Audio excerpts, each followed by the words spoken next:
ओम शांति। आज है 17 नवंबर 2021 के ईश्वरीय महावाक्य। पहले सुनते हैं मुरली के मुख्य पॉइंट्स। शिव बाबा ने कहा, मैं आकर मनुष्यों को कुंभकर्ण की अज्ञान नींद से जगाता हूँ। कोई घंटे आदि नहीं बजाता, बिल्कुल शांति से 2 अक्षर समझाता हूँ। जो बुद्धिमान होते वह समझ जाते हैं।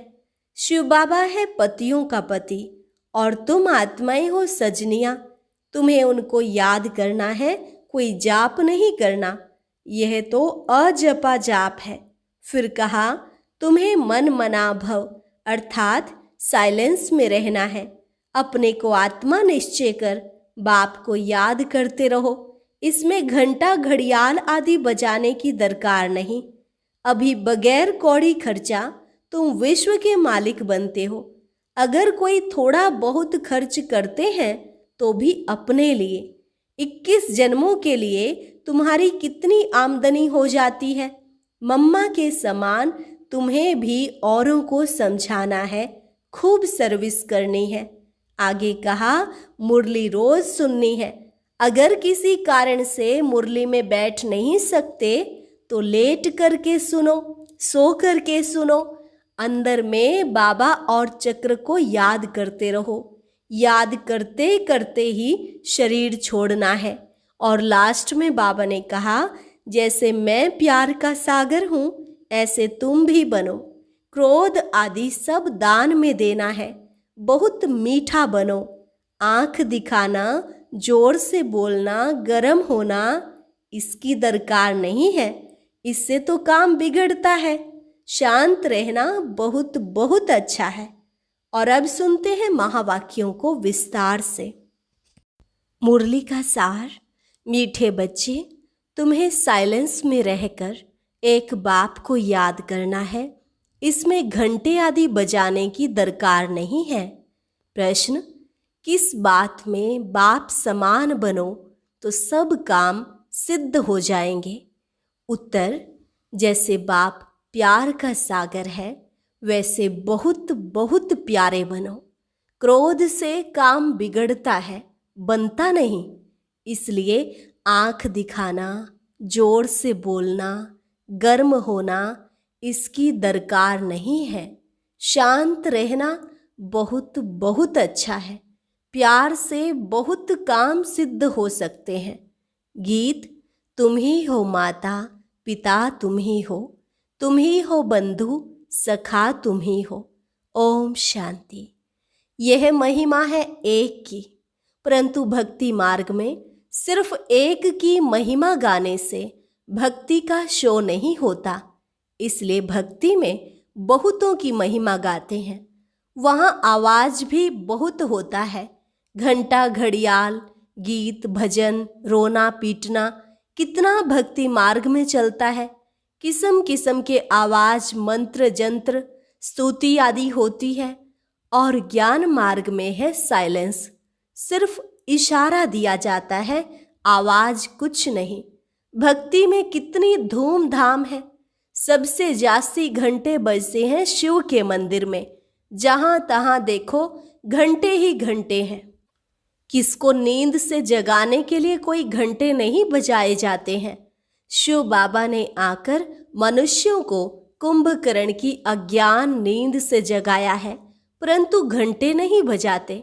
बिल्कुल शांति से 2 अक्षरों में ही समझाते हैं। बुद्धिवान जो होते हैं वह 2 अक्षर में ही समझ जाते हैं। बाप कहते हैं, बच्चे मुझे याद करो। तुमने ही मुझे बुलाया है, हे पतित पावन आओ। अब मैं आया हूँ, तुमको राह बताता हूँ। क्या अब तक तुमको पतित बनकर इस दुनिया में ही रहना है? तुम तो पावन दुनिया में रहना चाहते हो ना। पावन दुनिया स्वर्ग को कहा जाता है। कहते ही हैं पतित पावन, तो समझना चाहिए कि पतित पावन क्या आकर करेगा। जरूर नरक से स्वर्ग में ले जाएगा। बिना समझे ऐसे ही बुलाते रहते हैं, तालियां बजाते रहते हैं, परंतु यह नहीं जानते कि बाप आएगा तो क्या आकर करेगा। वास्तव में यह यूनिवर्सिटी भी है, मनुष्य से देवता बनने की। तब गाते हैं, मनुष्य को देवता किए करत न लागी वार। इसमें शास्त्र आदि कुछ भी पढ़ना नहीं है। भक्ति मार्ग में बहुत शास्त्र आदि पढ़ते हैं, ढेर लेक्चर आदि होते हैं, मास मास मंडप बनाकर बैठ आवाज करते हैं। और यहाँ कितना शांति में बाप बैठ समझाते हैं। देखो, तुमको बाबा आकर पावन बनाए, पावन दुनिया का मालिक बनाते हैं। पढ़ाई भी कितनी सहज है। तुम पहले पहले पावन थे, गोल्डन एज में थे, फिर 84 जन्म लेते लेते आयरन एज में तमो प्रधान बन गए हो। अब तुमको सतो प्रधान बनना है। इसलिए मुझे याद करो, सो भी अजपा। जैसे कन्या की जब शादी होती है तो क्या जाप करती है, याद में रहती है। तुम भी सब पत्नियां हो। यह शिव बाबा पतियों का पति है। तुम्हारी सगाई हुई है परमात्मा के साथ। सगाई जब हो गई तो बस याद बुद्धि में बैठ गई, खातिरी हो गई कि हमने सगाई कर ली। फिर एक दो को याद करते रहते हैं, तुमको भी बाप कहते हैं। निश्चय बुद्धि हो गए कि हम एक बाप के बच्चे, आपस में भाई भाई हैं। भाइयों को वर्षा मिलता है एक बाप से, इसलिए बाप को पुकारते हैं। भले मनुष्य तन में आकर भाई बहन बन जाते हैं, परंतु पुकारती आत्मा है ना। भाई भाई पुकारते हैं, हे पतित पावन बाबा आओ। बाबा कहते हैं, मुझे याद करो तो तमो प्रधान से सतो प्रधान बन जाएंगे। पावन को सतो प्रधान, पतित को तमो प्रधान कहा जाता है। यह बातें बाबा संगम पर ही समझाते हैं। यह है गीता पाठशाला। इस पाठशाला में बाप आकर राजयोग सिखलाते हैं, नर से नारायण बनाते हैं। वहाँ टीचर तो सामने बैठ पढ़ाते हैं, दिखाई पड़ता है। यह है गुप्त। तो इस टीचर को भी बुद्धि योग से समझना पड़ता है। वह निराकार पतित पावन बाप है। वही स्मृति दिलाते हैं कि कल्प पहले भी मैंने तुमको राजयोग सिखाया था। तब कहा जाता है, मन मना भव, पवित्र बनो, तो यह लक्ष्मी नारायण बन जाएंगे। इसमें घंटा घड़ियाल आदि बजाने की दरकार ही नहीं। बाप खुद आकर जगाते हैं। मन मना भव का अर्थ है साइलेंस। अपने को आत्मा निश्चय करो, बस। अब हमको अपने घर जाना है। बाप को ही सब कहते हैं कि हमको दुख से छुड़ाए, मुक्त करो। सन्यासी लोग सिर्फ ब्रह्म को याद करते हैं। अब ब्रह्म तत्व तो है घर, वह घर को याद करेंगे। यहाँ बाप को याद करना है। सिर्फ घर को याद करेंगे तो जैसे सन्यासी हो जाएंगे। ब्रह्म तो भगवान है नहीं। बाप बैठ समझाते हैं, मुझे याद करो तो तुम निर्वाण धाम में चले जाएंगे। फिर वहाँ से आएंगे स्वर्ग में। यहाँ से मैं तुम बच्चों को साथ ले जाऊंगा। तुमको मालूम है टिड्डियों का झुंड कितना बड़ा होता है। सबकी यूनिटी होती है। पहले आगे वाला बैठा तो सब बैठ जाएंगे। मधुमक्खियां भी ऐसे ही होती हैं। रानी ने घर छोड़ा तो सब भागेंगी उनके पिछाड़ी। वह जैसे उन्हों का साजन हुआ, उनमें फिर सजनी ही राज्य करती है। हम जिन्स पर शास्त्रों में भी है, आत्माएं सब मच्छरों सदृश भागती हैं। अनगिनत आत्माएं हैं। वह मक्खियां हर सीजन में अपनी रानी के पीछे भागती हैं। तुमको तो एक बार भागना है। अब सब आत्माओं को जाना है मूल वतन। तुम्हारा आवाज कुछ भी नहीं। इसलिए बाबा मिसाल देते हैं, सरसों के दाने मिसल पीसते हैं। बाबा भी बिंदी सरसों के दाने मिसल है। खसखस का दाना भी छोटा होता है। परमात्मा भी बिंदी है। उनको देखा भी नहीं जाता दिव्य दृष्टि बिना। बिल्कुल छोटा स्टार मिसल है। गीता में दिखाया है अखंड ज्योति का साक्षात्कार हुआ। तो यहाँ भी जब अखंड ज्योति का साक्षात्कार हो तब समझेंगे साक्षात्कार हुआ। अगर बिंदी का हुआ तो समझेंगे यह परमात्मा थोड़े ही है। गीता में तो लिखा है अर्जुन को बहुत तेजों में साक्षात्कार हुआ। भक्ति की बातें बुद्धि में बैठ गई है। भक्ति मार्ग और ज्ञान मार्ग में रात दिन का फर्क है। तुम जानते हो हम 63 जन्म शरीर द्वारा कितना डांस करते हैं, 63 जन्म कितना भक्ति मार्ग का हंगामा देखते हैं। उसमें भी पहले जब सतो प्रधान भक्ति थी तो एक शिव बाबा की भक्ति करते थे, फिर यह गंगा स्नान आदि बाद में शुरू करते हैं। पहले अव्यभिचारी भक्ति होती है, फिर वृद्धि को पाते हैं। यहाँ तो एकदम साइलेंस लगी पड़ी है। बगैर कौड़ी तुम विश्व के मालिक बनते हो। मम्मा बिना कौड़ी आई और विश्व महारानी बन गई। यह साधारण था। एकदम गरीब घर के बिना कौड़ी खर्चा देखो क्या बनते हैं। मम्मा फिर सर्विस बहुत करती थी, जाकर औरों को समझाती थी कि बाबा कहते हैं मुझे याद करो तो तुम्हारे विकर्म विनाश होंगे और तुम सतो प्रधान बन जाएंगे। इसमें खर्चे की तो कोई बात ही नहीं। अगर कोई थोड़ा खर्चा करते भी हैं तो अपने लिए, जैसे खेत में 2 मुट्ठी अन्न की डालने से कितना ढेर अन्न निकलता है, खेती बड़ी हो जाती है। यह भी 21 जन्मों के लिए तुम्हारी कितनी आमदनी होती है। मनुष्य से देवता बनना कितना सहज है, 1 सेकंड की बात है। बैठे भी कैसे साधारण है। अगर कोई बैठ नहीं सकता है तो बाबा कहते हैं सो करके भी, लेट करके मुरली सुनो। यह है धारणा की बात। अंदर में बाबा और चक्र को याद करते रहो। याद करते करते ही शरीर छोड़ना है। बाकी मुख में गंगा जल डालने की बात नहीं है।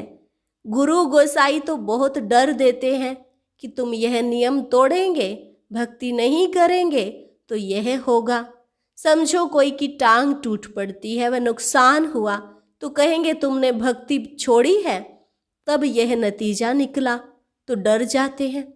यहाँ तो कुछ भी करना नहीं है। बाबा की याद दिलानी है, चक्र का राज समझाना है। अभी कलयुग के बाद सतयुग आना है, विनाश होना है जरूर, इसलिए यह महाभारी लड़ाई खड़ी है। भगवान आकर राजयोग सिखाए, नर से नारायण बनाते हैं। यह राजयोग है, प्रजा योग नहीं। शुभ बोलना चाहिए। बच्चों को बहुत मीठा बनना है। बाबा मीठा है ना। क्रोध आदि सब दान में ले लेते हैं। बाप कहते हैं मैं प्यार का सागर हूँ, तुम भी बनो। बड़ा प्यार से समझाते हैं। नहीं तो बच्चे बहुत हंगामा करते हैं, क्योंकि माया माथा खराब कर देती है। इसलिए ख्याल आता है कभी भी किसको कुछ कहे नहीं, प्यार से समझाएं। आंख दिखाना, गर्म होना, जोर से बोलना, इसकी दरकार नहीं है। इससे काम बिगड़ता है। शांत रहना अच्छा है। विकारों का दान देकर फिर लेते हैं तो अपना पद गंवाते हैं। बाबा का बने गोया 5 विकारों का दान दे दिया। कहते हैं दे दान तो छूटे ग्रहण। फिर भी बाप पंडा है ना, पंडे ब्राह्मण होते हैं। शिव बाबा भी रूहानी पंडा है, तुम भी पंडे हो। बाबा ब्रह्मा के तन में आते हैं तो यह भी ब्राह्मण ठहरा। बाबा इसमें बैठा है, उनकी महिमा गाते हैं। तुम मात पिता, हम बालक तेरे। और किसकी यह महिमा नहीं है। उनका कर्तव्य भी ऐसा है। यह पाठशाला है, बाप पढ़ाते हैं। यह बच्चों को याद रहना चाहिए। एम ऑब्जेक्ट है ही विश्व की बादशाही पाना। तो ऐसे पढ़ाने वाले को पूरी तरह याद करना चाहिए। स्कूल से स्टूडेंट अच्छा पास होते हैं तो साल साल टीचर को सौगात भेजते रहते हैं। यह त्योहार आदि सब इस समय के हैं, परंतु इनके महत्व को कोई जानता नहीं। बाबा है नॉलेजफुल, वह आते ही हैं रचना के आदि मध्य और अंत की नॉलेज देने ठीक कर भीतर में कैसे आएंगे। एक डॉक्टर ने सिद्ध किया था कि हर चीज में आत्मा है, परमात्मा नहीं कहा। फिर यह कह देते हैं सर्वव्यापी है। उन्होंने कहा सब में आत्मा, तो सन्यासियों ने कहा सब में परमात्मा। कितना रात दिन का फर्क है। वह तो बेहद का बाप है। सबसे बुद्धि योग तुड़ाए अपने साथ जुड़ाते हैं। वह कहते आत्मा बुदबुदा सागर से निकला है, सागर में लीन हो जाएगा। ब्रह्म ज्ञानी समझते हैं छोटी ज्योति बड़ी ज्योति में लीन हो जाएगी, फिर नई उत्पत्ति होती है। बाबा समझाते हैं यह भक्ति की भी ड्रामा में नोंद है। मैं भी ड्रामा की नोंद अनुसार तुम बच्चों को आकर समझाता हूँ। 84 जन्मों का जो चक्र लगाते हैं यह भी ड्रामा में नोंद है। जो कुछ होता है सब नोंद है। कोई गायन भी करते हैं, कोई विघ्न भी डालते हैं। तुम बच्चों को शिव बाबा से वर्षा लेना है। वह आते ही हैं सब आत्माओं को ले जाने के लिए। शरीर का नाम भी नहीं लेते। शरीर सहित थोड़े ही किसको भगाने आया हूँ। मुझे तो कहते हैं हे लिबरेटर आओ, हमको दुख से लिबरेट कर और जगह ले चलो जहाँ चैन सुख शांति पावे। तो सबका शरीर यहाँ से छुड़ाए आत्माओं को ले जाऊंगा। तो कालों का काल हुआ ना, मैं सबको इकट्ठा ले जाऊंगा। कितनी वंडरफुल बातें बाप बैठ समझाते हैं। कहाँ कोई बात समझ में नहीं आती है तो बोलो यह बात बाबा ने अजुन समझाई नहीं है। जब समझाएंगे तब आपको सुनाएंगे। ऐसे अपने को छुड़ा लेना चाहिए। बच्चे समझते हैं बाबा ज्ञान का सागर है, नई नई बातें सुनाते रहते हैं। वर्ल्ड की हिस्ट्री ज्योग्राफी सुनाने वाला रचयिता बाप है, जो आदि मध्य अंत का ज्ञान सुनाते हैं। तुम लाइट हाउस भी हो तो स्वदर्शन चक्रधारी भी हो, परंतु माया भुला देती है। गुटखा खाते हैं, कुछ न कुछ लैस आ जाती है। कर्मों का हिसाब किताब है ना। जब तक कर्मातीत अवस्था नहीं बनी है तो कुछ न कुछ होता रहता है। हिसाब किताब चुकतू हुआ और शरीर छोड़ देंगे, लड़ाई शुरू हो जाएगी। अच्छा, मीठे मीठे सिकी लधे बच्चों प्रति मात पिता बाप दादा का याद प्यार और गुड मॉर्निंग। रूहानी बाप की रूहानी बच्चों को नमस्ते। रूहानी बच्चों की रूहानी बाप दादा को नमस्ते नमस्ते, गुड मॉर्निंग। धारणा के लिए मुख्य सार। पहली पॉइंट, विकारों का दान देकर वापिस नहीं लेना है। मुख से शुभ बोलना है, बहुत मीठा बनना है, बाप के समान प्यार का सागर बनकर रहना है। दूसरी पॉइंट, साइलेंस में रहे, बिना कौड़ी खर्चा विश्व की बादशाही लेनी है। बाप की याद में रहे, थोड़ा बहुत खर्चा कर 21 जन्मों की आमदनी करनी है। वरदान, नॉलेज की लाइट द्वारा पुरुषार्थ के मार्ग को सहज और स्पष्ट करने वाले फरिश्ता स्वरूप भव। नॉलेज की लाइट द्वारा पुरुषार्थ के मार्ग को सहज और स्पष्ट करने वाले फरिश्ता स्वरूप भव। फरिश्तेपन की लाइफ में लाइट और माइट दोनों ही स्पष्ट दिखाई देते हैं, लेकिन लाइट और माइट रूप बनने के लिए मनन करने और सहन करने की शक्ति चाहिए। मनसा के लिए मनन शक्ति और वाचा कर्मणा के लिए सहन शक्ति धारण करो। फिर जो शब्द बोलेंगे कर्म करेंगे वह उसी के प्रमाण होंगे। अगर यह दोनों शक्तियां हैं तो हरेक के लिए पुरुषार्थ का मार्ग सहज और स्पष्ट हो जाएगा। स्लोगन, व्यर्थ बोलना अर्थात अनेकों को डिस्टर्ब करना। व्यर्थ बोलना अर्थात अनेकों को डिस्टर्ब करना। ओम शांति। आज की अव्यक्त मुरली जरूर सुने। उसके लिए ऊपर दिए गए बॉक्स को टच करें।